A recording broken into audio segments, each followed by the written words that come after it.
Lagi mo na ni mo playground ang garden diha ni Uncle Boyat. Ops, dili ta makan ha.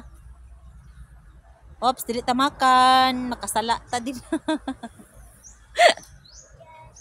Nanubo na ilang kuan guys kanang sa tawag ana okra.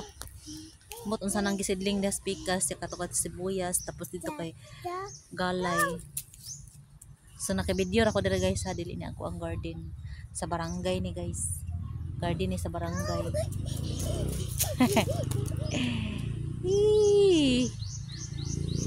Kunin siya diri dati guys para siyang gubat guys na. Grabe talaga tong ano yun guys. Ang mga damo guys lampas tao guys.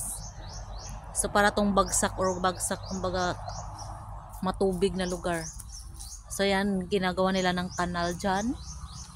Ayan, ginagawa nila ng kanal para dadalo yung tubig tapos ayan na siya guys.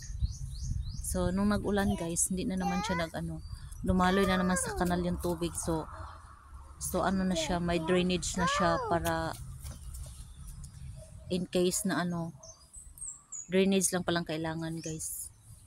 Kasi kahit yung area kahit matubig siya guys, kapag may kanal talaga mawala talaga yung tubig pala talaga guys. Yan. So lesson learned pala talaga no, kapag bahain pala yung lugar guys, kailangan pala yung may kanal lang or may mas malalim na kanal, charit. Ganun lang yung nakita ko guys. Mom. Yes, what? What? Chichi man, uy, ano na yan?